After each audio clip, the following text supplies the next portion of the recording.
Hello everyone, welcome to Magnet Brains. Myself Pratik Karn स्वागत करता हूं आपका अपने यूट्यूब चैनल मैग्नेट ब्रेन्स पर, जहां पर आपको मिलता है क्वालिटी कंटेंट, क्वालिटी एजुकेशन, वो भी बिल्कुल बाकायदा फ्री ऑफ कॉस्ट। केजी से लेकर के क्लास 12 तक का पूरा एजुकेशन सब आपको मिल जाएगा डिटेल वीडियो फॉर्मेट में। और अगर आप हिंदी मीडियम के स्टूडेंट हैं तो फिर आप जानते हैं क्या करना है आपको। मैग्नेट ब्रेन्स का हिंदी मीडियम चैनल भी है, जा करके सब्सक्राइब कर लीजिएगा और एकदम याद से नोटिफिकेशंस को ऑन कर लीजिएगा। इससे होता क्या है ना कि जैसे हिंदी मीडियम के चैनल पर कोई भी वीडियो अपलोड होता है, चाहे कोई लाइव क्लास हो, कोई अपडेट हो, कोई रिकॉर्डिंग हो, तो उसकी जानकारियां, उसकी नोटिफिकेशन सबसे पहले आप तक पहुंच जाएंगी। आप किसी भी कंडीशन में कुछ भी मिस आउट नहीं करते। बस एक बात का आप खास ख्याल रखें कि हिंदी मीडियम के चैनल पर क्लास 6 से क्लास 12 तक का पूरा कंटेंट अवेलेबल है। कौन कौन से स्टेट बोर्ड है सर? तो एमपी बोर्ड है, बिहार बोर्ड है, यूपी बोर्ड है, राजस्थान बोर्ड है और दिल्ली बोर्ड है। और अगर आपको ई नोट्स ई बुक्स चाहिए तो फिर इसी वीडियो के डिस्क्रिप्शन में आपको एक लिंक मिलेगी, जाकर के आप चेकआउट कर लीजिएगा। वहां से आप ई नोट्स और ई बुक्स भी बाकायदा अवेल कर सकते हैं। ठीक है, तो चलिए अब जरा कहानी को शुरुआत देने वाले हैं। Class 12 physics chapter number 12 atoms के अंदर अब आ चुके हैं इसके अपन एनसीईआरटी सॉल्यूशंस के ऊपर। ठीक है, जितने भी क्वेश्चंस होंगे वो सब एक ही पार्ट के अंदर, इसी वीडियो के अंदर आपको पूरे एनसीईआरटी के एक्सरसाइज वाले क्वेश्चंस का डिटेल्ड सॉल्यूशन मिलने वाला है। ठीक है, तो चलें बिना समय लगाए लेकर के चलते हैं आपको इसके पहले वाले स्लाइड के ऊपर और पहले वाले क्वेश्चन के ऊपर। ठीक है, तो फर्स्ट क्वेश्चन क्या है? Choose the correct alternative from the clues given at the end of each statement. इसका मतलब क्या है कि ये अपने पास में इसका स्टेटमेंट है यहां तक। ठीक है, उसके बाद में ये जो फिल इन द ब्लैंक्स है ना, ये जो ब्लैंक यहां पे बना हुआ है, इसमें आपके पास में ये हिंट है कि भाई मतलब अपने पास ये क्लूज हैं, इसमें से कौन सा वाला सही है वो आपको इसके अंदर पुट करना है। ठीक है, तो आते हैं इसके पहले वाले क्वेश्चन के ऊपर। The size of the atom in Thomson's model is the atomic size in Rutherford's model is dash the atomic size in Rutherford's model. ठीक है, तो अब इसमें जो पहला वाला ऑप्शन है उसमें लिखा हुआ है कि क्या ग्रेटर होगा। इसमें लिखा हुआ है कि size of the atom in Thomson's model, Thomson's model के हिसाब से जो एटम का साइज है वो क्या वो ज्यादा साइज था as when compare to Rutherford model, या फिर एक को नो डिफरेंट। इसका मतलब जितना रदरफोर्ड मॉडल में है उतना ही थॉमसन्स मॉडल में था, या फिर थॉमसन्स मॉडल में जो साइज ऑफ एटम देके रखा हुआ था that was way much less as when compare to the atomic size given by Rutherford's model. तो असलियत में इसका आंसर क्या होता है कि सर थॉमसन्स मॉडल में ना, मॉडल में एटम के साइज के बारे में कोई भी गलती नहीं हो रही थी। ठीक है, वहां पे ये अपन समझ सकते हैं कि स्ट्रक्चर ऑफ एटम के बारे में वो जो वाटरमेलन मॉडल से कंपेयर किया गया था, हाँ उसमें काफी सारी गलतियां थी, लेकिन जहां तक एटॉमिक साइज की बात करी जाती है तो एटॉमिक साइज एकदम लेजिट सही था वहां पे। ठीक है, तो अपन क्या बोल सकते हैं कि the size of atom in the Rutherford model was in the Thomson's model is no different from the size given in the Rutherford's model। ठीक है, तो इसमें आंसर क्या हो जाएगा सर? नो डिफरेंट, मतलब जो बीच वाला था ना वो बिल्कुल सटीक क्लू रहेगा। ठीक है, काफी कुछ चीजें जो है ना इसमें वो फैक्ट बेस्ड है, ये हम लोगों ने पढ़ के रखा है बकायदा। थॉमसन्स मॉडल मेरे ख्याल में इस प्लेलिस्ट में एटम्स का जो इंट्रोडक्शन लेक्चर था ना, उस इंट्रोडक्शन लेक्चर में ही यहाँ पे थॉमसन्स मॉडल का भी मैंने जिक्र करके रखा हुआ है, पूरा बता के रखा होगा, सिर्फ जिक्र नहीं पूरा ही बता के रखा है। चलिए अब आते हैं इन the ground state of dash electrons are in a stable equilibrium while in dash electrons always experience a net force। ठीक है, तो मैं आपको बता दूं इसमें अपने पास क्लूज हैं थॉमसन्स मॉडल और रदरफोर्ड्स मॉडल। तो ग्राउंड स्टेट में थॉमसन्स मॉडल में ऐसा होता है कि electrons are in the stable equilibrium. ठीक है, तो यहां पे आप क्या भर देंगे सर? यहां पे आप भर देंगे थॉमसन्स मॉडल। ठीक है, आई क्या बात समझ? Yes sir. तो ग्राउंड स्टेट में थॉमसन्स मॉडल के हिसाब से अगर चेक किया जाए तो इलेक्ट्रॉन जो रहेगा वो स्टेबल इक्विलिब्रियम में रहेगा, लेकिन व्हाइल इन, ये अगले वाले का आंसर होगा रदरफोर्ड। तो व्हाइल इन Rutherford's model electrons always experience अ नेट फोर्स। ठीक है भाई, रदरफोर्ड्स मॉडल के हिसाब से क्या होता है कि इलेक्ट्रॉन जो होते हैं ना वो बाहर के सर्कुलर ऑर्बिट्स में मूव कर रहे होते हैं, रिवॉल्व कर रहे होते हैं, तो उनके ऊपर एक सेंट्रीपिटल फोर्स काम कर रहा होता है। तो ये जो सेंट्रीपिटल फोर्स का जो पूरा कॉन्सेप्चुअलाइजेशन है वो रदरफोर्ड्स मॉडल के अंदर ही करा गया है, उसके अलावा कहीं नहीं करा गया था। ठीक है, तो हम क्या बोल देंगे सर? इसका आंसर क्या हो जाएगा अपने पास में? Rutherford's model. ठीक है, इसका आंसर अपने पास में क्या हो जाएगा सर? Rutherford's model. इसका आंसर अपने पास में क्या हो जाएगा सर? रदरफोर्ड्स मॉडल हो जाएगा। ठीक है, तो ये अपने पास हो गया क्वेश्चन डन। सी वाले पे आते हैं। A classical atom based on dash is doomed to collapse. अब जरा गौर करते हुए चलेगा, रदरफोर्ड्स मॉडल में कहा गया था कि ऑर्बिट्स में सर्कुलर पाथ में इलेक्ट्रॉन जो है वो रिवॉल्व करेंगे। बोले हाँ कि ना? यस सर, ये वाली बात बिल्कुल सटीक है, कोई दिक्कत वाली बात इसके अंदर नहीं है। ठीक है, लेकिन वहां पर रदरफोर्ड्स मॉडल के पीछे कौन पड़ गए थे? क्लासिकल इलेक्ट्रोमैग्नेटिक थ्योरी वाले। उन्होंने कहा था कि अगर आपका इलेक्ट्रॉन हर मतलब सर्कुलर ऑर्बिट में अगर घूम रहा है तो हर पॉइंट पर उसकी डायरेक्शन चेंज हो रही है, और अगर हर पॉइंट पर इलेक्ट्रॉन की डायरेक्शन चेंज हो रही है तो हर पॉइंट पर इलेक्ट्रॉन इज बेसिकली एक्सेलरेटेड, और अगर कोई चार्ज पार्टिकल एक्सेलरेट होगा तो फिर वो एमिट करेगा रेडिएशंस, ठीक है। इलेक्ट्रोमैग्नेटिक थ्योरी के हिसाब से अगर कोई चार्ज पार्टिकल एक्सेलरेट करेगा तो फिर वो एमिट करेगा रेडिएशंस। अब इलेक्ट्रॉन अगर एमिट करेगा रेडिएशंस तो फिर वो एनर्जी लूज करेगा, और इलेक्ट्रॉन अगर एनर्जी लूज करेगा तो फिर वो अल्टीमेटली उसका सर्कल जो है वो छोटा छोटा छोटा छोटा और छोटा हो जाएगा। Ultimately the electron will collapse with the nucleus, ठीक है। तो ये जो पूरी कहानी है ना कि the classical atom model atom based on dash is doomed to collapse, so that is basically Rutherford, ठीक है। ये किस मॉडल में कहा गया है सर? ये कहा गया है रदरफोर्ड्स मॉडल में। क्या आप लोग को ये वाली बात समझ में आ गई? क्या तुम्हें याद है रदरफोर्ड्स मॉडल? बताओ बेटा, क्या तुम्हें याद है रदरफोर्ड्स मॉडल? बहुत शानदार था यार, डेडिकेटेड लेक्चर में आपसे बात करी मैंने सबके बारे में। तो अपने पास में अपन ने ये पहले फर्स्ट वाले क्वेश्चन के जो पहले 3 पॉइंट्स थे वो हमने सॉल्व कर दिए। उम्मीद करता हूँ कि आपको तरीके से समझ में आ गई होंगी चीज़ें। चलिए ना फिर आगे बढ़ते हैं उसमें। अब इसके अगले वाले पार्ट्स पे आते हैं भाई, ठीक है।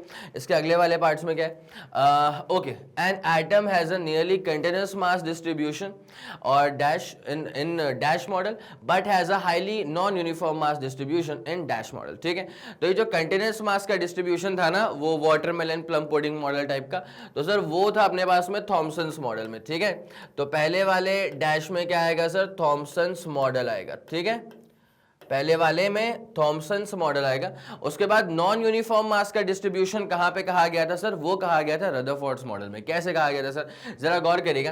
रदरफोर्ड्स मॉडल में बेसिकली क्या होता है कि उसमें ये कहा गया है कि एटम का ऑलमोस्ट जो पूरा मास होता है ना वो उसके सेंटर पे होता है कॉन्सेंट्रेटेड, ठीक है। और फिर उसके आसपास क्या होता है कि सब इलेक्ट्रॉन जो है चक्कर काट रहे होते हैं। तो एटम का मैक्सिमम मास जो है वो उसके टाइनी सेंट्रल कोर में ही कॉन्सेंट्रेटेड है, और आसपास का स्पेस मैक्सिमम स्पेस तो एम्प्टी है, ठीक है। तो ये कहा गया था रदरफोर्ड के द्वारा। आई बात समझ? तो इस वाले में क्या आएगा सर? इस वाले में आएगा रदरफोर्ड्स मॉडल। इस वाले में आएगा सर रदरफोर्ड्स मॉडल, ठीक है। तो जल्दी आप इसका स्क्रीनशॉट ले लीजिए बेटा। आगे बात समझ में? अरे इस वाले में नहीं, इस वाले में नहीं, इस वाले में, इसका, ठीक है। ये वाले का आंसर हो जाएगा। अब अपन आते हैं इसके ई वाले पार्ट के ऊपर। क्लियर है कि नहीं है? पक्का पक्का पक्का पक्का? यस सर, पूरा फंडा क्लियर है। अब चेक करते हैं इसका आखिरी वाला पॉइंट क्या है। The positively charge part of the atom possesses most of the mass in Rutherford's model and both, ये बोथ द मॉडल्स में था भाई, ये दोनों ही मॉडल में था। प्लम पुडिंग वाले में क्या कहा गया था, या वाटरमेलन वाले में क्या कहा गया था कि जो रेडिश वाला पार्ट है ना, जो हैवी पार्ट है वो पॉजिटिवली चार्ज है, और जो अपने पास जो बीज होते हैं ना वो नेगेटिवली चार्ज इलेक्ट्रॉन से जरा काम करते हैं, ठीक है। और दोनों ही मॉडल में फिर ये सटीक बात है कि जो मैक्सिमम एरिया है ना, जो मैक्सिमम कैपेसिटी है वो अपने पास में पॉजिटिव चार्जेस की, ठीक है। Positive charge part of the atom possesses most of the mass, maximum mass जो है ना वो पॉजिटिवली चार्ज पार्टिकल्स के पास में ही जा रहा है। ये वाला फंडा पूरा क्लियर है क्या? तो इसका आंसर क्या हो जाएगा सर? Both the models. जल्दी आप इसका स्क्रीनशॉट ले लीजिएगा प्लीज। चलिए फिर आगे बढ़े, कोई दिक्कत वाली बात तो नहीं है। Okay sir, done done done done, ये वाला फंडा पूरा क्लियर हो चुका है। अब आते हैं अपन इसके क्वेश्चन नंबर 2 के ऊपर। Suppose you are given a chance to repeat the alpha particle scattering experiment using a thin sheet of, अच्छा सॉलिड हाइड्रोजन दे रहे हैं इस दफा, ठीक है भाई। पहले अपने पास जो थिन शीट थी ना वो गोल्ड की शीट हुआ करती थी। क्या तुम्हें याद है कि पहले जो हमारे पास शीट हुआ करती थी वहां पे वो थी पतली सी गोल्ड फॉइल की शीट, ठीक है। लेकिन इस दफा कहा गया है कि हम अगर सेम एक्सपेरिमेंट को ना, अल्फा पार्टिकल वाले स्कैटरिंग एक्सपेरिमेंट को अगर अपन लोग परफॉर्म करते हैं with the help of sheet of solid hydrogen in place of the gold foil, ठीक है। गोल्ड फॉइल की जगह पे हमने सॉलिड हाइड्रोजन की शीट यूज करी है। अब यहाँ पे क्या होता है, hydrogen is solid at temperature below 14 kelvin, ठीक है। Now what results do you expect, ठीक है। तो आपको बता दूं कि यहाँ पे अल्फा पार्टिकल स्कैटरिंग एक्सपेरिमेंट का पूरा पर्पस जो है ना वो ही फेल हो जाएगा। वो इसलिए फेल हो जाएगा बिकॉज यहाँ पे जो सॉलिड हाइड्रोजन है ना वो हल्का पड़ जाएगा in front of incoming alpha particles, ठीक है। तो अब कोलिजन की थ्योरी के हिसाब से क्या होता है कि जब ऐसे यहाँ पे आ रहा है फास्ट मूविंग अल्फा पार्टिकल, ठीक है, और यहाँ पे अपने पास में क्या था, एक हल्का सा लाइट पार्टिकल हाइड्रोजन का आइटम रखा हुआ है, ठीक है। अब यहाँ जब कोलिजन होगा ना तो हाइड्रोजन का जो आइटम है वो मूव करना शुरू कर देगा विथ वेरी हाई वेलोसिटी। तो यहाँ पे आपका जो मेन पर्पस था ना कि हम एक बार जरा ये फिगर आउट करेंगे कि भाई साइज ऑफ द न्यूक्लियस क्या होता है, ठीक है, साइज ऑफ द आइटम क्या होता है, तो वो आप इवेल्युएट ही नहीं कर पाओगे बिकॉज यहाँ जैसे पहले वाले केस में gold foil was static, static, ठीक है, उसके एटम्स पे कोई फर्क नहीं पड़ा था। लेकिन भाई हाइड्रोजन का अगर एटम होगा ना तो उसको तो भाई साहब एकदम बेहतरीन वेलोसिटी के साथ वो भागना शुरू कर देगा, तो उसमें आप साइज ऑफ द न्यूक्लियस जो है डिटरमाइन नहीं कर पाओगे। तो जो सोल पर्पस था ना एक्सपेरिमेंट का वही गलत हो जाएगा, वही डिफीट हो जाएगा, ठीक है। आई मेरी बात समझ में? तो अपन इसको कैसे लिखेंगे इसका पूरा आंसर, जरा शब्दों पे फोकस करिएगा, ध्यान दीजिएगा। If we use hydrogen atoms instead of gold atoms, ठीक है। if we use hydrogen atoms instead of gold atoms, then the sole purpose of the experiment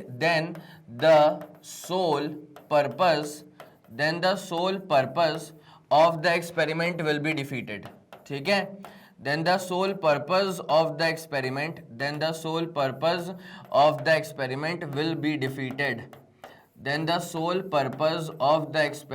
will be defeated, ठीक है। क्या आपको ये वाली बात समझ में आ गई?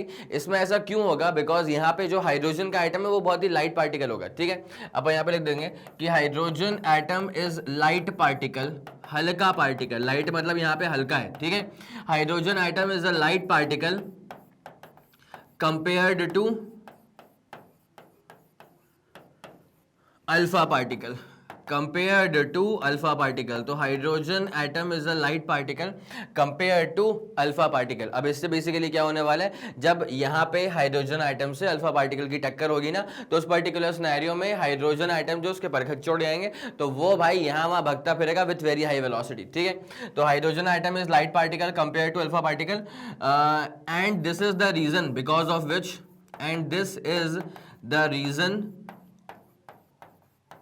बिकॉज ऑफ विच इसी वजह से बिकॉज ऑफ विच कोलिजन के बाद after collision the hydrogen atom will start moving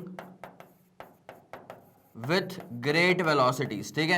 will start moving with great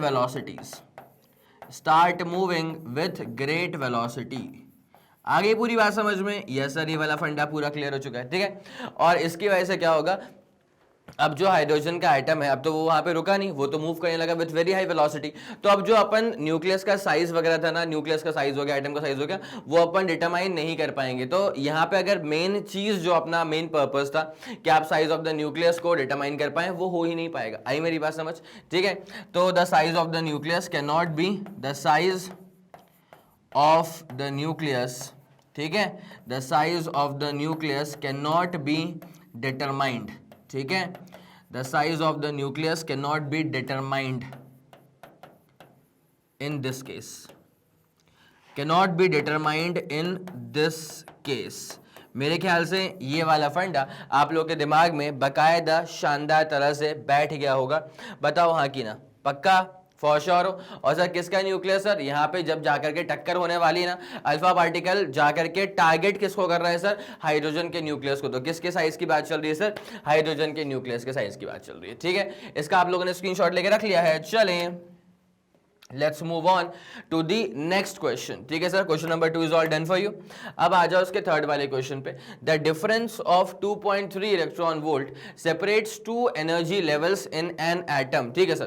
तो एक एनर्जी लेवल और दूसरा एनर्जी लेवल, उन दोनों एनर्जी लेवल्स के बीच में जो डिफरेंस है ना सर, वो है 2.3 इलेक्ट्रॉन वोल्ट का। अब what is the frequency of radiation emitted when the atom makes a transition from the upper level to the lower level, ठीक है।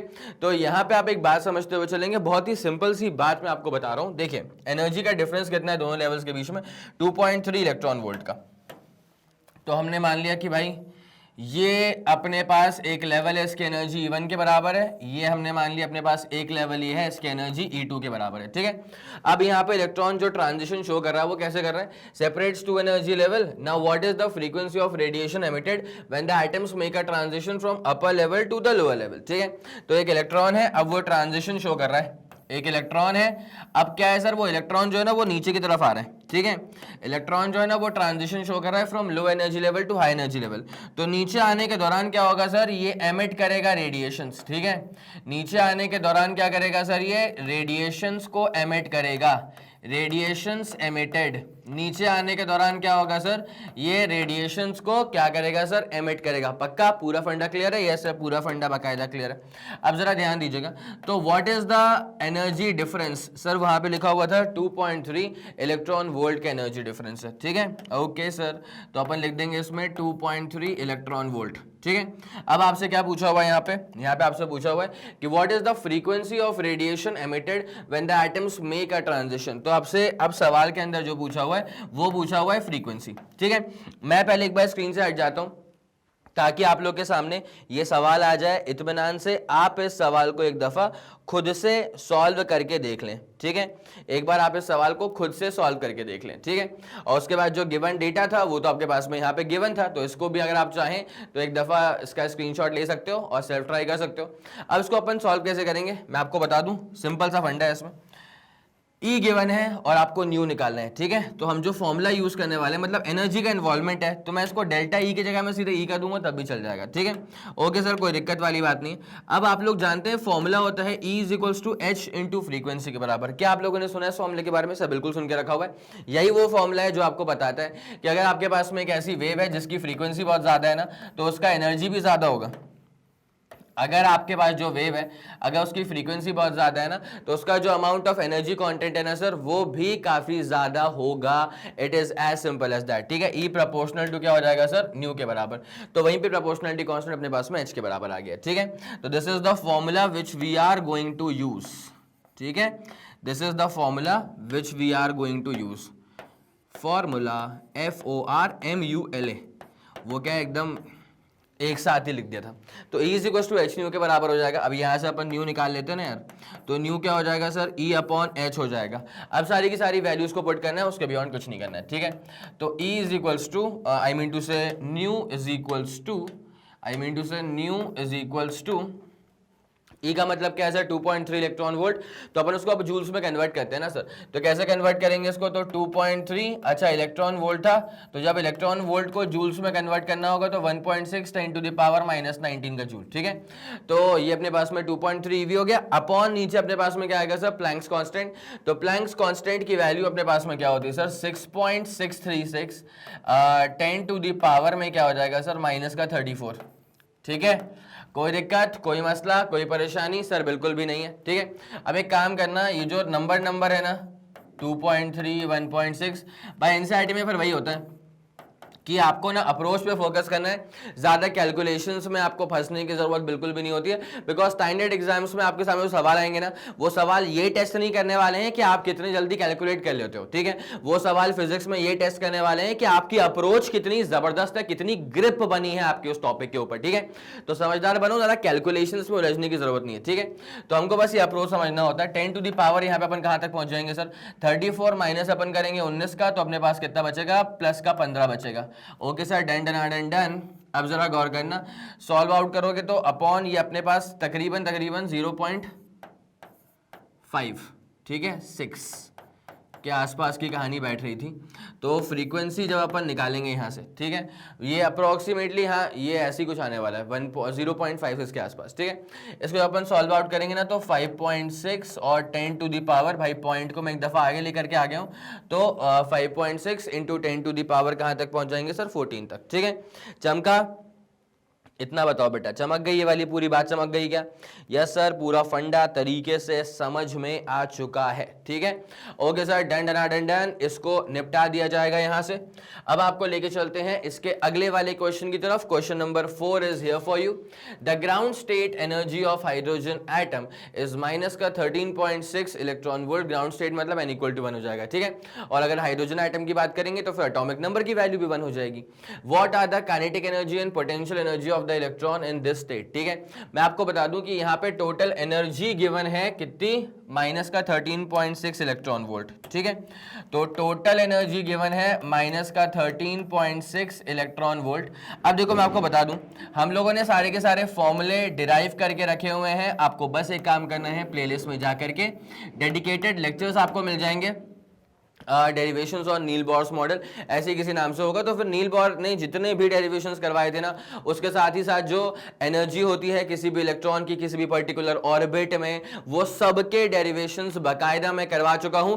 आपको सिर्फ और सिर्फ प्लेलिस्ट में जाकर के वीडियो ढूंढ लेना है, और वीडियो एकदम जमा हुआ है बाकायदा प्लेलिस्ट में, एकदम जमे हुए फॉर्मेट में आपको सारे वीडियोस मिल जाएंगे। Just go and watch them all, ठीक है। चलिए, तो वहां से अब मैं वहां से एक कंक्लूजन ड्रॉ करता हूं, सिंस अपन को फॉर्मूला पता है। तो टोटल एनर्जी अपने पास में कितनी है सर? माइनस का 13.6 इलेक्ट्रॉन वोल्ट। अब होता क्या है ना, when you are about to find the kinetic energy, ठीक है, तो काइनेटिक एनर्जी जो होती है ना, वो होती है माइनस ऑफ टोटल एनर्जी, ठीक है। ये है अपने पास में बेसिक फॉर्मूला, जिसका हम लोग डेरिवेशन करके रख चुके हैं, ठीक है। उसके लिए क्या करना है आपको? सिर्फ और सिर्फ प्लेलिस्ट में जाना है, आपका पूरा काम वहां से डन हो जाएगा। तो kinetic energy is equal to क्या होता है sir? Minus of total energy. अब जरा गौर करिएगा, kinetic energy is equal to minus, अब टोटल एनर्जी अपने पास में कितनी है सर? माइनस का 13.6 इलेक्ट्रॉन वोल्ट है। तो देयरफॉर आप समझ जाइए कि काइनेटिक एनर्जी यहां से कितनी हो जाएगी सर? प्लस का 13.6 इलेक्ट्रॉन वोल्ट, ठीक है। This is going to be the answer for kinetic energy. अब इसी तर्ज पे अपन निकालने वाले हैं पोटेंशियल एनर्जी भी। तो क्या आप लोग को ये वाली बात समझ में आ रही है? इतना बस मुझे कंफर्मेशन दे दें कि आप लोग को ये वाली पूरी बात समझ में आ रही है, ऐसा बकाया समझ में आ रही है, ठीक है। अब देखो क्या होता है, इसी तरह से जब आपको निकालना होता है पोटेंशियल एनर्जी, तो उसका भी हम लोग डेरिवेशन कर चुके हैं। यहाँ पे के का मतलब होता है काइनेटिक एनर्जी। मैं यहाँ पे लिख दूं क्या? इसे कुछ और मत मानते हुए चलना। इस के का मतलब क्या होता है सर? इस के का मतलब होता है काइनेटिक एनर्जी। अब इसी तर्ज पे हम एक और चीज निकालते हैं, उसको अपन कहते हैं पोटेंशियल एनर्जी, ठीक है। तो जब मैंने P डॉट ई लिख करके रख दिया है ना, तो this basically stands out for the potential energy, this basically stands out for the potential energy, ठीक है। नाउ पोटेंशियल एनर्जी के लिए फॉर्मूला क्या होता है सर? तो मैं आपको बता दूं। अच्छा, सबसे मजेदार स्टेट में भी कौन से बच्चे होंगे जिन्होंने ना मेरे रिकॉर्डिंग्स को बकायदा फॉलो करके रखा हुआ है, तो उनको मालूम है कि हाँ सर डेरिवेशन आप करवा चुके हैं। तो अच्छा, और मैंने हमेशा बोला है कि भाई लेक्चर देखने के बाद ना, जैसे मान लो एक चैप्टर तुम्हारे पास चल रहा है, ठीक है, तो एक ना अपनी कॉपी का बीच का पेज फाड़ लिया करो, और उसमें क्या है, चैप्टर चलता रहेगा तुम्हारा। मान लो वो चैप्टर खत्म करने में तुम्हें लग रहे हैं 10 दिन, ठीक है, तुम लेक्चर्स बाकायदा फॉलो कर रहे हो, तुम्हें 10 से लग रहे हैं मान लो 12 दिन, ठीक है। अब उन 10 to 12 डेज में क्या होगा कि आप जब रोज रोज लेक्चर देखोगे ना, तो हर लेक्चर में आपको एक दो कभी कभी 3 4 नए नए फॉर्मूले मिलेंगे, ठीक है। तो वो सारे फॉर्मूले आप उस जो आपने बीच का पेज पढ़ा था ना, उसमें आप लिखते हुए चलना। तो दैट्स हाउ, जैसे आपका लेक्चर खत्म हो जाएगा ना, तो you will have a ready formula sheet. आई बात समझ में? उसके बाद क्या होता है कि फॉर्मूला शीट से आप रिवीजन करेंगे। आई मेरी बात समझ? इससे बहुत बड़ा फायदा होता है भाई, ये बहुत बहुत डिसाइडिंग चीज होती है कि आप कहां पे स्टैंड आउट करेंगे अपने रैंक्स में। इसलिए मैं कहता हूं भाई, मेक श्योर करना कि फॉर्मूला शीट में आपका हाथ कोई ना पकड़ सके। पोटेंशियल एनर्जी जो होती है ना, ये होती है minus twice of the kinetic energy, ठीक है। पोटेंशियल एनर्जी क्या होती है सर? इसका फॉर्मूला होता है minus twice of the kinetic energy, ठीक है। तो देयरफॉर अब जो पोटेंशियल एनर्जी है वो है माइनस, उसके बाद twice, and what is the value for kinetic energy? Sir ये अपने पास में है 13.6 इलेक्ट्रॉन वोल्ट, ठीक है। तो देयरफॉर जो पोटेंशियल एनर्जी आएगा वो आएगा माइनस का 13 मतलब 26, और 26 प्लस 1.2 मतलब 27.2, ठीक है। तो माइनस का 27.2 electron volt, this is going to be the potential energy, and it is as simple as that, ठीक है। इतना बस मुझे आप कंफर्मेशन देते हुए चलिएगा। ये वाली बात आप लोग के दिलो दिमाग में बेहतरीन तरह से बैठ गई कि नहीं बैठी? इतना बस मुझे बताओ, ये वाली बात आप लोग के दिमाग में बेहतरीन तरह से बैठ गई है क्या? यस सर, ठीक है। This is the potential energy, and absolutely अगर आपका मन करे तो आप कभी भी इस इलेक्ट्रॉन वोल्ट को जो है ना जूल्स में कन्वर्ट कर सकते हैं। That depends entirely on your wish, ठीक है। तो चलिए बेटा, अब जल्दी से आप इसका स्क्रीनशॉट ले लीजिएगा, उसके बाद फिर आपको लेके चलूंगा मैं इसके अगले वाले सवाल की तरफ, ठीक है। Now let's take you to the next question. अगला सवाल मतलब क्वेश्चन नंबर 5 आप लोग के सामने। Hydrogen atom initially in the ground level absorbs a photon which excites it to the n is equals to 4 level, ठीक है। अच्छा, अगर सवाल में ये कहते हैं ना कि सर फोर्थ एक्साइटेड स्टेट है, तो फोर्थ एक्साइटेड स्टेट का मतलब होता है n is equals to 5 हो जाता है, ठीक है भाई। ग्राउंड स्टेट मतलब n is equals to 1, ठीक है। पहली बार एक्साइटमेंट स्टेट पे गया तो पहली बार जो फर्स्ट एक्साइटेड स्टेट होगा वो n is equals to 2 हो जाएगा, तो वहां पे एक नंबर का डिफरेंस होता है। वैसे ही यहाँ पे क्या है, यहां पे तो सवाल को इजी करके रखा हुआ है, hydrogen atom initial in the ground level, मतलब n1 n इनिशियल की वैल्यू क्या है सर, वो 1 के बराबर है, ठीक है। नाउ विच एक्साइट्स, एक फोटोन उसने अब्सॉर्ब करा इलेक्ट्रॉन ने, और अब्सॉर्प्शन स्पेक्ट्रम यहां पे हो रहा है, which excites it to n is equals to 4 level, मतलब n फाइनल की वैल्यू कितनी हो जाएगी सर, 4 के बराबर हो जाएगी।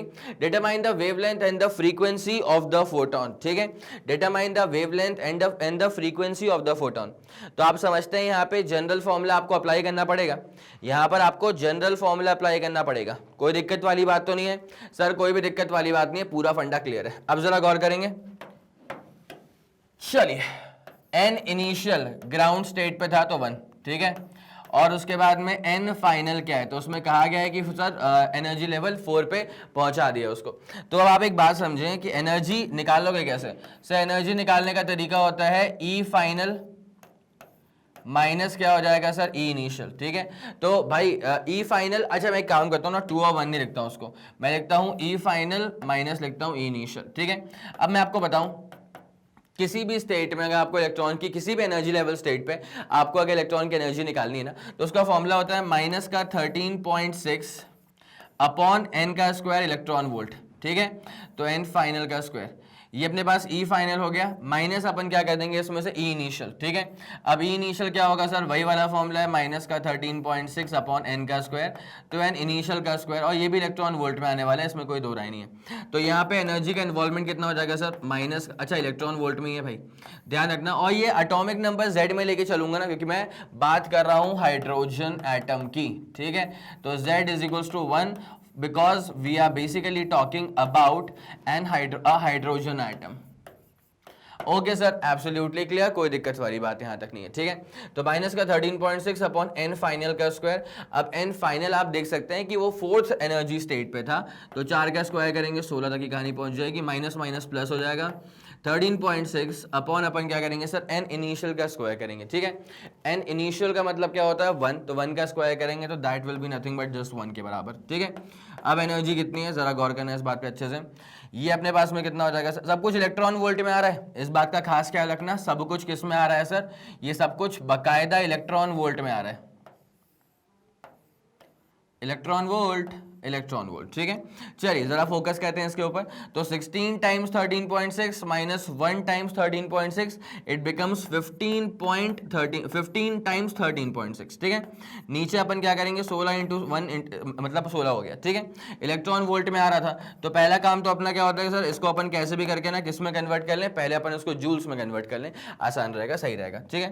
तो 15 इंटू 13.6 करेंगे ना अपन, तो ये ऐसा हो जाएगा 136 और प्लस क्या हो जाएगा सर, 136 का ही आधा हो जाएगा, ठीक है।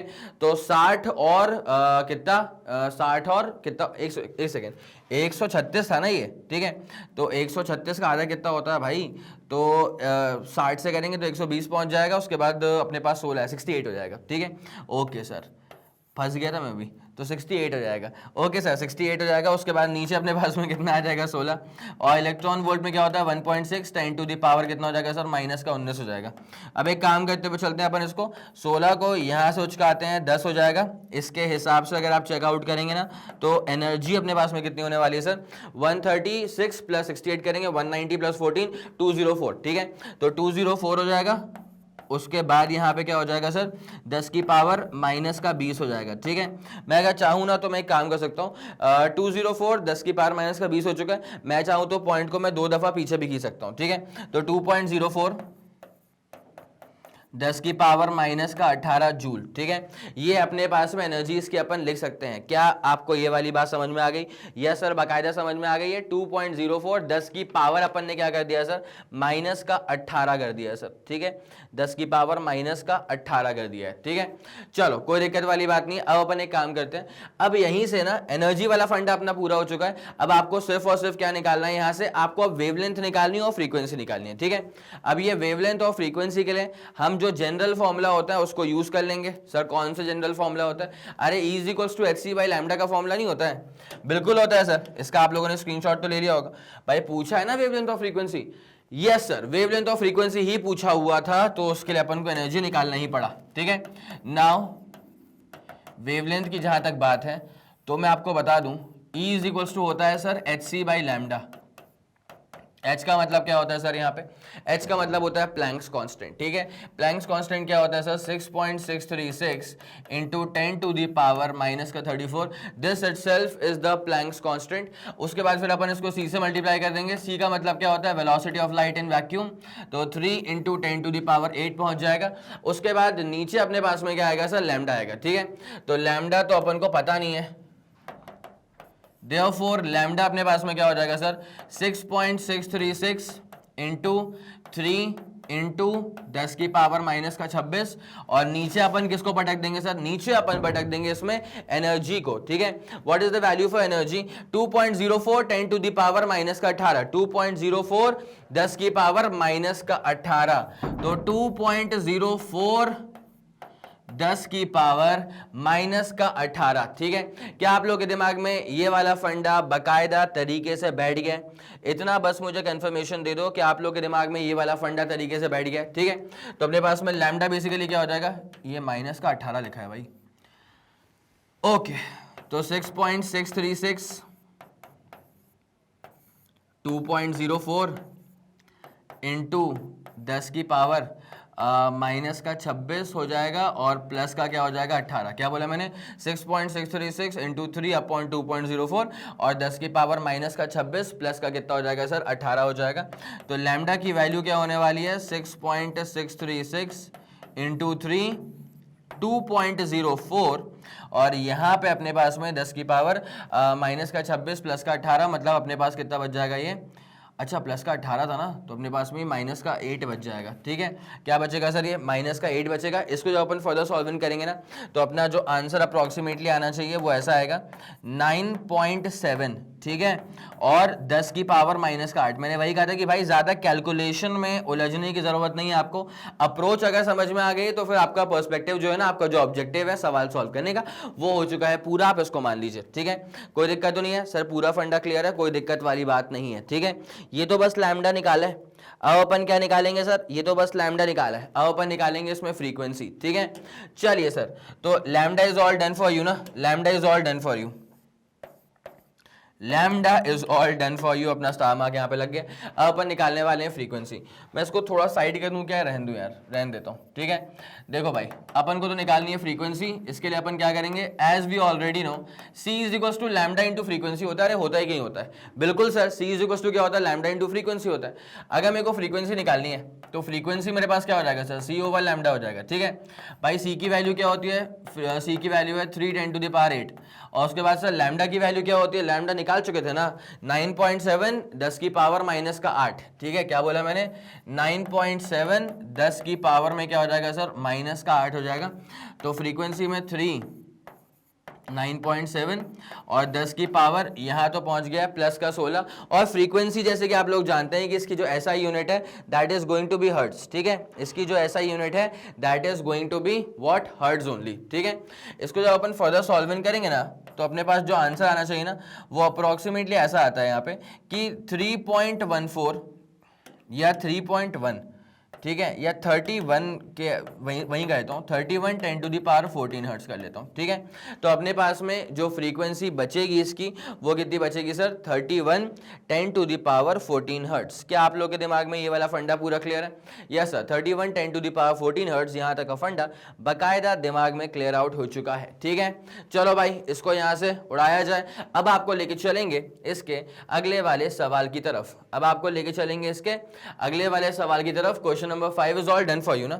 ओके सर, वेवलेंथ निकल गई, फ्रीक्वेंसी निकल गई, और दोनों को ही निकालने के लिए एनर्जी की रिक्वायरमेंट थी, तो वो अपन निकाल चुके थे। अब आते हैं इसके क्वेश्चन नंबर 6 के ऊपर। Using the Bohr's model calculate the speed of the electron in a hydrogen atom in n is equals to 1, n is equals to 2 and n is equals to 3 levels, ठीक है। तो अपने को पहली बात तो निकालना है स्पीड मतलब वेलोसिटी, और दूसरा कैलकुलेट करना है orbital period in each of these levels. तो ये ऑर्बिटल पीरियड का मतलब क्या होता है? टाइम पीरियड निकालना है आपको, ठीक है। मैं एक बार स्क्रीन से हट जाता हूं ताकि आप इस सवाल का स्क्रीनशॉट ले सकें, उसके बाद इसको आप सेल्फ ट्राई करिएगा। बन गया तो बहुत जबरदस्त, अदरवाइज फिर इसको मैं सॉल्व करवाता हूं, लेकिन सेल्फ ट्राई तो बनता है यार, ठीक है। जल्दी करना प्लीज। चलें फिर आगे बढ़े, कोई दिक्कत वाली बात तो नहीं है। ओके सर, तो यहाँ पहले वाले केस में आपको जो है ना स्पीड निकालनी है, ठीक है, स्पीड निकालनी है इलेक्ट्रॉन की in the hydrogen atom for 1, 2 and 3 levels, ठीक है। इसके लिए सबसे पहले आपको फॉर्मूला याद होना चाहिए वेलोसिटी का, ठीक है, फॉर्मूला ऑफ वेलोसिटी। भाई जिसको याद आ रहा है वो कमेंट सेक्शन में फटाफट फॉर्मूले मेरे को बताते हुए चलना, ठीक है। अपने असली नाम के साथ में फॉर्मूला लिख दीजिए कमेंट सेक्शन के अंदर फायर इमोजीज के साथ, ठीक है। तो फॉर्मूला ऑफ वेलोसिटी क्या होता है सर? ये होता है 2 पाई के जेड ई स्क्वायर, 2 पाई के जेड ई स्क्वायर अपॉन नीचे क्या हो जाएगा सर? n इंटू एच, ठीक है। अब जरा गौर करिएगा, यहाँ पे ना 2 कांस्टेंट है, पाई कांस्टेंट है, k कांस्टेंट है, z कांस्टेंट है, e का स्क्वायर कांस्टेंट है। अच्छा z बेसिकली अगर मैं यहाँ पे बात करता हूँ फॉर हाइड्रोजन आइटम, ठीक है। यहाँ सवाल में गिवन था हाइड्रोजन आइटम, तो उसके लिए z की वैल्यू कांस्टेंट है, z इज इक्वल टू 1 हो जाएगा ना, ठीक है। तो सब कुछ कांस्टेंट है, बस n जो है ना नंबर ऑफ स्टेट वो चेंज हो सकता है, जो कि होगा ही होगा। तो इसको अपन ऐसे लिख सकते हैं, ये अपने पास में तो फॉर्मूला हो चुका है, मेन फॉर्मूला, इसमें कोई दो राय नहीं है। अब अपन इसको ऐसे लिख देंगे कि v इज इक्वल्स टू 2 पाई के जेड ई का square upon h 1 upon n, ठीक है। तो जैसे कि हम लोग जानते हैं कि हाइड्रोजन एटम के लिए atomic number is equals to 1 हो जाएगा, ठीक है। तो जो ये लिखा हुआ है ना 2 पाई के जेड ई का स्क्वायर अपॉन एच जो लिखा हुआ है, जब इसको अपन पूरा सॉल्व आउट करेंगे ना तो अपना आंसर जो आएगा ना अप्रोक्सीमेटली वो 0.0073 टाइम्स स्पीड ऑफ लाइट आता है। क्या आता है सर? ये आप इसको याद कर लेंगे तो बहुत बेहतरीन रहेगा। अगर हाइड्रोजन आइटम के लिए अगर आप इस चीज को याद रख लें कि हाँ भाई 2 पाई, देखो z की वैल्यू तो 1 ही हो चुकी है, तो मैं यहाँ पे z को हटा दूं क्या? वो ज्यादा बेटर रहेगा ना, तो सिर्फ e का स्क्वायर बचेगा, ठीक है। तो 2 पाई के e का स्क्वायर अपॉन h, n को मैंने बाहर रखा है, मैं सिर्फ और सिर्फ इस कांस्टेंट की बात कर रहा हूँ जो यहाँ पे फंसा कांस्टेंट, ठीक है। z की वैल्यू तो मैंने 1 मान ली है इसमें, तो ये जो कांस्टेंट है इसकी वैल्यू क्या होगी सर? 0.0073, उसके बाद स्पीड ऑफ लाइट हो जाएगा, ठीक है। तो आप ना इस फॉर्मूले को देख के ऐसा बोल सकते हैं कि इसका मतलब sir velocity is inversely proportional to number of orbit है, ठीक है। ये तो पूरा कांस्टेंट हो चुका है, तो velocity is basically inversely proportional to number of orbit हो जाएगा, बिल्कुल हो जाएगा सर। तो देयरफॉर फॉर हाइड्रोजन आइटम के लिए जो वेलोसिटी का फॉर्मूला आएगा, देयरफॉर हाइड्रोजन आइटम के लिए जो वेलोसिटी का फॉर्मूला आएगा वो फॉर्मूला इवेंचुअली क्या आने वाला है सर? जरा गौर करेगा अच्छे से। ये चीज पूरी कितनी हो चुकी है सर? ये हो चुकी है 0.0073, ये हो चुकी है 0.0073 times speed of light in vacuum upon नीचे में क्या आ जाएगा सर? नीचे में आ जाएगा n, ठीक है। अब जब आपसे पूछा हुआ है कि भाई आपको वेलोसिटी निकालनी है फर्स्ट ऑर्बिट पे, सेकंड ऑर्बिट पे, थर्ड ऑर्बिट पे, तो अपन क्या करेंगे? सिर्फ और सिर्फ वैल्यूज पुट करेंगे ना, और क्या करना है? कुछ नहीं करना है इसके बियॉन्ड, ठीक है। इसके अंदर अपन को निकालना है for n is equal to 1, मतलब वेलोसिटी क्या होगी फर्स्ट ऑर्बिट के लिए? तो v is equal to 0.0073 into 3 into 10 to the power, अपने पास में कहानी में क्या आ जाएगा सर? 8 आ जाएगा। क्या आपको ये वाली बात समझ में आ गई है? ठीक है। तो जब इसको अपन पूरा फर्दर सॉल्विंग करेंगे ना तो अपना आंसर अप्रोक्सीमेटली क्या आने वाला है? इसको अपन पूरा फर्दर सॉल्विंग करेंगे तो आंसर 2.19 10 टू दी पावर 6 के आसपास तक पहुंच जाएगा, ठीक है। ये आ जाएगा अपने पास में n इज इक्वल टू 1 के लिए। अब अपन चलते हैं किसके लिए सर? अब अपन चलते हैं for n is equal to 2 के लिए। तो ये v1 हो गया। अब चलते हैं n इज इक्वल टू 2 के लिए, तो अपने पास में अब नई वाली वेलोसिटी क्या आएगी? तो इसी वाले फॉर्मूले में, मतलब 0.0073, उसके बाद में speed of light in vacuum upon अपन नीचे यहाँ पे क्या भर देंगे सर? नीचे अपन डाल देंगे 2, because this is inversely proportional. This is what? This is sir inversely proportional to the speed to the orbit number, ठीक है। इसको जैसे अपन पूरा फर्दर सॉल्विंग करेंगे तो अपना जो अप्रोक्सीमेट आंसर आने वाला है वो आने वाला है 1.095 और 10 to the power 6 metre per second, ये कोई दिक्कत नहीं इसके अंदर। तो ये अपने पास में v2 की वैल्यू हो जाएगी। इसका आप स्क्रीनशॉट ले लें और जल्दी से फटाफट फुर्ती में आप इसका स्क्रीनशॉट लें। कोई दिक्कत है क्या? नहीं सर, कोई भी दिक्कत वाली बात नहीं है, ठीक है। पक्का पूरा फंडा क्लियर है? ऐसा पूरा फंडा क्लियर है। अब आते हैं अपन इसके थर्ड वाले केस के ऊपर। इसमें कहा गया कि n is equal to 1, n is equal to 2 और n इज इक्वल टू 3 पे निकालना है आपको। क्या सर? स्पीड निकालनी है, वेलोसिटी, ठीक है। तो अपन क्या कर देंगे? Velocity of the electron in the third orbit, तो 0.0073 times the speed of light in vacuum upon नीचे क्या हो जाएगा, number of the orbit, number of the orbit is 3, ठीक है। जैसे आप इसको फर्दर सॉल्व इन करेंगे तो आपका आंसर जो है वो 7.3 10⁵ मीटर पर सेकेंड आएगा। क्या बोला मैंने, 7.3 इंटू क्या हो जाएगा sir, 10⁵ metre per second. It is as simple as that, ठीक है। 7.3 10⁵ metre per second is the ultimate answer. पक्का ये वाला फंडा पूरा क्लियर है? यस सर, ये वाला फंडा बकायदा पूरा क्लियर आउट हो चुका है, ठीक है। उसके बाद ये इसका सिर्फ अपन ने ये वाला पार्ट किया ना, यस सर, आप लोग उसका स्क्रीनशॉट लेना होगा। तो भाई यहां से इसका ये क्वेश्चन का सिर्फ ए वाला पार्ट चालू हुआ था, तो आप जल्दी इसका स्क्रीनशॉट लेंगे। 3 2 1 रेडी गो, सुपर क्लियर, सुपर डन। और उसके बाद ए वाला पार्ट ही कंक्लूड हुआ है अभी तो, बस अभी तो इसमें जो सेकंड वाला पार्ट था वो निकालना बचा है, अब निकालते हैं भाई, कोई दिक्कत नहीं है। रेडियस वेडियस की बातें हो रही है, ठीक है। कैलकुलेट, अच्छा मतलब बेसिकली टाइम पीरियड की बातें हो रही हैं। तो हम लोग जानते हैं ना कि टाइम पीरियड का फॉर्मूला क्या होगा सर। टाइम पीरियड जब निकालना है ना तो टाइम इज इक्वल टू क्या होगा सर, डिस्टेंस अपॉन स्पीड होगा। तो डिस्टेंस क्या होगा सर, 2πr, ठीक है। और स्पीड क्या होगा, तो अपन उसको v बोल देते हैं। कोई मसला, कोई परेशानी नहीं सर, एज सच तो कोई इसके अंदर परेशानी है नहीं, ठीक है। अब जरा गौर करते हुए चलना, किस किस के लिए निकालने को बोला है, in each of the levels, ठीक है। हर लेवल पे निकालने को बोल के रखा हुआ है। मैं आपको बता दूं, यहाँ जब आप रेडियस की बात करेंगे, जब अपन निकालते हैं मान लो टाइम पीरियड पहले वाले के लिए, ठीक है, तो ये क्या हो जाएगा 2π रेडियस पहले वाले का, और वेलोसिटी हो जाएगी पहले वाले के रिस्पेक्ट में, ठीक है। ये वाला फंडा पूरा क्लियर है? यस सर, बाकायदा पूरा क्लियर है, कोई दिक्कत नहीं है इसके अंदर। अब मैं आपको बताऊं कि R1 अपन कैसे निकालेंगे, ठीक है। सुनना, रेडियस किसी भी आपको अगर ऑर्बिट का निकालना है तो इसका फॉर्मूला क्या होता है, 0.529 10⁻⁻10 n²/z, ठीक है। सिंस हम तो बात कर रहे हैं हाइड्रोजन आइटम के लिए, तो हाइड्रोजन आइटम के लिए तो ठीक है, एटॉमिक नंबर की वैल्यू क्या हो जाएगी सर, 1 हो जाएगी, ठीक है। तो देयरफॉर जो रेडियस अपन निकालते हैं ना तो ऑर्बिट के लिए, वो कितना आ जाएगा 0.529 एंगस्ट्रॉम, और उसके बाद n का स्क्वायर तो आ ही रहा है। तो मतलब कहीं ना कहीं आप इसको देख के बोल सकते हैं कि हाँ भाई ठीक है, तो radius is proportional to n का स्क्वायर। समझ ला तुला क्या बोला मैंने, radius is basically what, it is basically proportional to n का स्क्वायर हो जाएगा, ठीक है। चलिए अब अपन निकालते हैं यहाँ पे क्या, टाइम पीरियड निकालते हैं अपन, चलो पहले वाले ऑर्बिट के लिए, ठीक है। तो नाउ t1 2π, अब जब रेडियस अपन निकालेंगे पहले वाले ऑर्बिट के लिए तो वो क्या हो जाएगा अपने पास में 0.529, ठीक है ना, कोई दिक्कत नहीं, 0.529 10⁻⁻10, उसके बाद n का स्क्वायर, तो n का स्क्वायर मतलब क्या है सर, 1 का स्क्वायर। तो 2πr अपॉन नीचे अपने पास में क्या होता है सर, नीचे अपने पास में velocity for the first orbit था, v1 की वैल्यू निकालनी पड़ेगी सर। तो v1 की वैल्यू कितनी आ चुकी है, 2.19 10⁻6 मीटर पर सेकेंड, ठीक है। क्या आ चुका है सर, 2.19 10⁻6 मीटर पर सेकेंड। क्या आप लोग के दिमाग में ये वाला फंडा पूरा क्लियर चल रहा है? क्या आप लोग को ये बेसिक फंडा जो था वो समझ में आ गया? भाई डिस्टेंस क्या ट्रैवल करेगा, पूरा सर्कमफ्रेंस के बराबर 2πr। डिस्टेंस क्या ट्रैवल करेगा, पूरा सर्कमफ्रेंस के बराबर 2πr के बराबर, ठीक है। इसको पूरा सॉल्व इन करूंगा तो approximately 1.52 10⁻⁻16 second, this is going to be the answer, ठीक है। ये T1 का आंसर आ गया। ये क्या आ गया बेटा, ये आ गया है T1 का आंसर। अब अपन क्या निकाल सकते हैं, अब अपन निकालना शुरू करेंगे T2, ठीक है।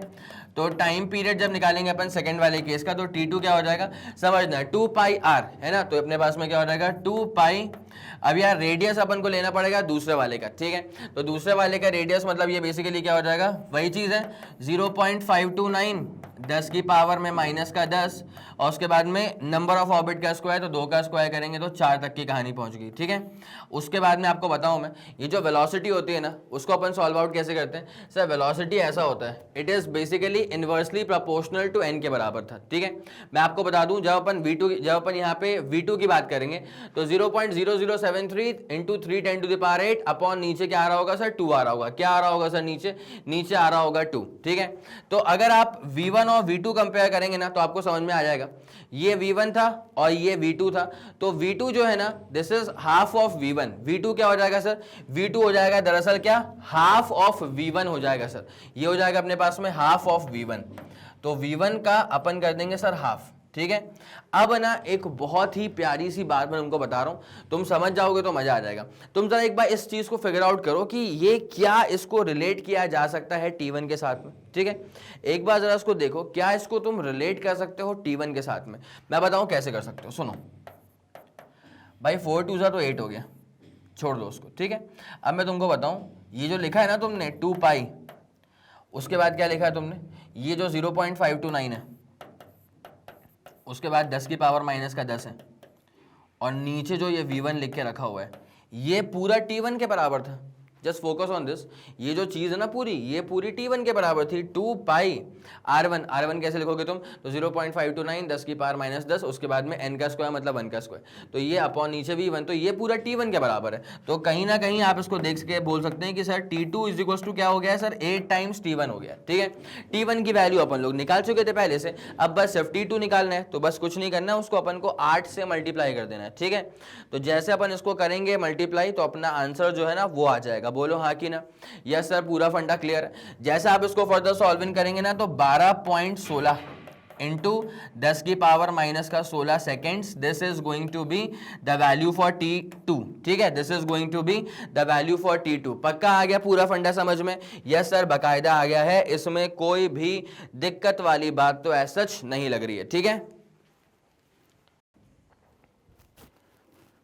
चलिए फिर ये वाला फंडा बकायदा पूरा क्लियर हो चुका है, यस सर पूरा क्लियर हो चुका है। अब अपन क्या निकालने वाले हैं, इसमें निकालने वाले हैं अपन time period for third orbit, ठीक है, मतलब T3 की वैल्यू अपन निकालने वाले हैं। तो भाई टाइम पीरियड थर्ड वाले का जब निकालोगे ना, तो बेसिकली क्या हो जाएगा, ये टोटल डिस्टेंस तो 2 पाई R3 अपॉन नीचे अपने पास में क्या हो जाएगा सर, ये N3 के बराबर हो जाएगा, ठीक है। अब जरा ध्यान देना इस पर अच्छे से, तो 2 पाई, अब अपन रेडियस निकालना है थर्ड वाले ऑर्बिट का, तो अपने पास में इवेंचुअली ये क्या हो जाएगा 0.529 इंटू 10 की पावर में माइनस का 10, फिर n स्क्वायर अपॉन z होता है, तो n की वैल्यू 3 है, तो 3 का स्क्वायर करेंगे तो 9 अपॉन नीचे, चलो ठीक है, z की वैल्यू तो 1 हो जाएगी ना, हाइड्रोजन का आइटम था, दैट्स वाई, ठीक है। उसके बाद फिर अपन किसकी बात करेंगे सर, टाइम टू, एक सेकेंड, यहाँ पे अपने पास में टाइम होता है डिस्टेंस अपॉन स्पीड, तो ये स्पीड आएगा v3। तो यार v3 अपन कैसे निकालेंगे सर, वही वाला फंडा है 0.0073, उसके बाद में क्या हो जाएगा sir, times speed of light in vacuum upon नीचे क्या हो जाएगा n, n की वैल्यू क्या है सर 3 है। तो आपको अब ये वाली पूरी बात समझ में आ गई है सर, ये पूरा जो है ना वो T1 के बराबर आता है, तो 27 टाइम्स क्या हो जाएगा सर, ये T1 हो जाएगा। आई बात समझ में, ठीक है। तो 27 टाइम्स अपने पास में क्या हो जाएगा सर, T1 के बराबर हो जाएगा, ठीक है। और T1 तो हम लोग इवेंचुअली, मतलब T1 तो हम लोग ऑलरेडी इवेलुएट कर ही चुके हैं, ठीक है। पक्का कोई दिक्कत वाली बात तो नहीं है, सब पूरा फंडा क्लियर है। इसको सॉल्व आउट करोगे तो approximately 41 10 to the power minus का 16 सेकेंड्स, ठीक है। तो यहाँ पे अपने पास में इसके पूरे के पूरे क्वेश्चन जो थे, ये 6th वाले क्वेश्चन के पूरे पार्ट्स वो कवर अप हो चुके हैं, ठीक है। 6th वाला ही क्वेश्चन था मेरे ख्याल से ये, यस सर 6th वाला ही क्वेश्चन था। अब आपको लेके चलते हैं इसके अगले वाले सवाल की तरफ, ठीक है। The radius of the innermost electron orbit of a hydrogen atom होता भी है 0.529 10 टू द पावर माइनस 10 के अप्रॉक्स होता है। Now what are the radii of the n is equal to 2 and n is equal to 3 orbit, ठीक है। चलो भाई, तो यहाँ पे क्या लिखा हुआ है 5.3 10 टू द पावर माइनस 11। तो जो फॉर्मूला अपने पास में होगा ना, जरा फोकस करना है इस वाले फॉर्मूले के ऊपर, बहुत इंपॉर्टेंट चीज है। जो फॉर्मूला अपने पास में होगा, वो फॉर्मूला रेडियस का जो होगा अपने पास में, वो वैसे क्या होता है, ये होता है सर 0.529, ठीक है, 10 की पावर माइनस का 10 n स्क्वायर ओवर z होता है, ठीक है। लेकिन यहाँ पे कहा गया इसमें क्या सर, इसको अपन पॉइंट को आगे लेके चले गए, तो 5.3 और 10 की पावर में माइनस का 11 n स्क्वायर अपॉन z बोल के रखा हुआ है, ठीक है। क्या बात कर रहे हैं about hydrogen atom, yes sir बातें हो रही हैं अबाउट हाइड्रोजन एटम, ठीक है। तो फॉर हाइड्रोजन एटम z की वैल्यू क्या हो जाएगी, फॉर हाइड्रोजन एटम z की वैल्यू क्या हो जाएगी सर, 1 के बराबर हो जाएगी, ठीक है। तो देयरफॉर अब जो अपने पास में रेडियस बचेगा ना, वो अपने पास क्या बचेगा सर 5.3 10 की पावर माइनस का 11, उसके बाद फिर अपन कर देंगे n का square. Okay sir, absolutely correct, n का स्क्वायर कर देंगे। अब यहाँ पे ये पूछा जा रहा है कि भाई n इज इक्वल टू 2 है, ठीक है। तो अगर n इज इक्वल टू 2 है तो क्या होगा, since n is equal to 2, तो देयरफॉर रेडियस फिर निकलेगा सेकेंड वाले का, तो अपने पास में क्या हो जाएगा सर 5.3 इंटू 10 की पावर माइनस का 11, और उसके बाद में क्या हो जाएगा सर n का स्क्वायर करेंगे तो 2 का स्क्वायर पहुंच जाएगा, ठीक है। तो ये बेसिकली क्या हो जाएगा 5.3 इंटू 4 इंटू क्या हो जाएगा सर 10 की पावर में माइनस का 11। तो भाई 5.3 को अगर अपन मल्टीप्लाई करते हैं 4 से तो 1.2 और 20, तो 20 प्लस 1.2 मतलब 21.2 और 10 की पावर में क्या हो जाएगा सर माइनस का 11 मीटर। क्या आपके दिमाग में ये वाला फंडा पूरा क्लियर हो गया? 21.2 10 की पावर में माइनस का 11 मीटर, 21.2 10 की पावर में माइनस का 11 मीटर। ठीक है, पक्का पूरा फंडा क्लियर है? ऐसा पूरा फंडा क्लियर है। नाउ अगर n इज इक्वल टू 3 है, जो कि अपन लेके चलेंगे n इज इक्वल टू 3 के बारे में, तो अपन निकालेंगे रेडियस।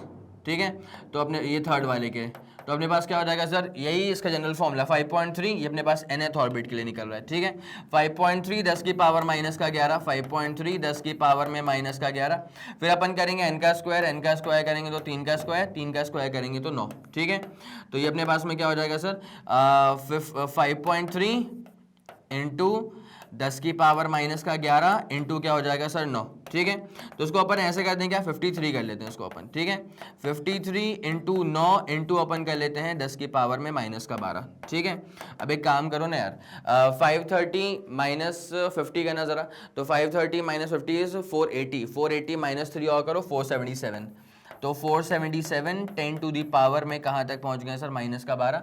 अपना आंसर पहले वाला माइनस का 11 में अपन ने कोट किया था, तो अपन इसको ऐसे कर सकते हैं ना भाई, 47 पॉइंट में एक पीछे लेके चले जाता हूँ, तो 10 की पावर माइनस का 11 मीटर अपने पास आंसर आ जाएगा R3 का।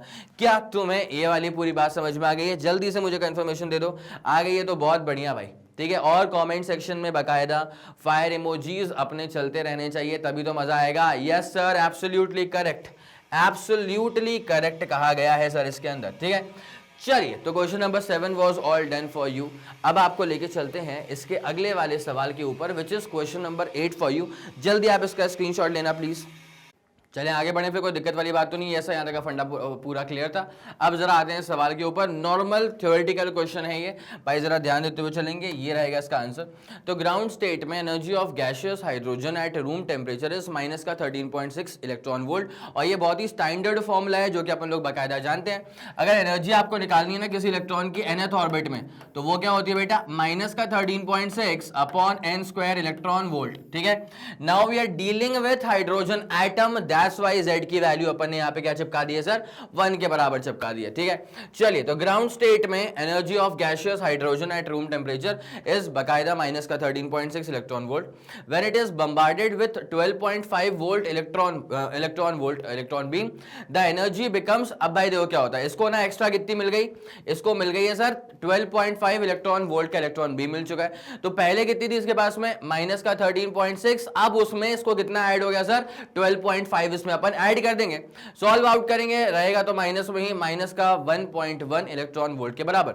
The electron would jump from n is equal to 1 to n is equal to 3, where energy of the third orbit is minus का 1.5 इलेक्ट्रॉन वोल्ट, उसके आसपास ही आ रहा है। ठीक है, on the excitation of electron में jump from n is equal to 3 से n is equal to 2 पे भी कर सकता है। अगर ऐसा होता है तो it gives rise to Balmer series, या फिर n इज इक्वल टू 3 से n इज इक्वल टू 1 पर भी कर सकता है, which gives rise to Lyman series, जो कि हम लोग जानते हैं 5 तरह के सीरीज के अपन ने नाम पढ़ के रखे थे, लेमन, बाल्मर, फिर पैशन था, फिर ब्रैकेट था, फिर फंड था। तो इसके लिए अपने पास में जो नंबर था, ट्रांजिशन अगर 1 पे होता है तो लेमन सीरीज होता है, कहीं से भी गिरे, लेकिन अगर गिरेगा 2 पे तो अपने पास में क्या होता है सर, वो बाल्मर सीरीज होता है। ठीक है, तो ये था आपके पास में इसका पूरा डिटेल्ड सोल्यूशन। मैं चाहूंगा जल्दी से उम्दा तरह से आप इसका स्क्रीनशॉट ले लें। ठीक है, कोई दिक्कत वाली बात तो नहीं है सर, पूरा फंडा बाकायदा क्लियर है। ठीक है, चलिए let's move on to the next question and the last question of NCERT solution. ठीक है, in accordance with Bohr's model find the quantum number, मतलब n की वैल्यू निकालनी है, इस बात को पहले से लिख करके रख लो। क्वांटम नंबर मतलब n की वैल्यू आपको निकालनी है। ठीक है, that characterizes the earth's revolution around the sun in an orbit of radius given है सर 1.5 10 की पावर 11 मीटर, स्टैंडर्ड वैल्यू ये। ठीक है, तो 1.5 एस्ट्रोनॉमिकल यूनिट्स में अगर चेक किया जाए तो ये स्टैंडर्ड वैल्यू है 1.5 10 की पावर प्लस का 11, माइनस तो एब्सोल्युटली नहीं होगा यार, तो 1.5 10 की पावर प्लस का 11 मीटर, विथ ऑर्बिटल स्पीड कितनी है sir 3 into 10 to the power 4 metre per second. तो ऑर्बिटल स्पीड में यहाँ पे लिख देता हूँ, कोई दिक्कत वाली बात नहीं है, 3 into 10 to the power 4 metre per second है सर।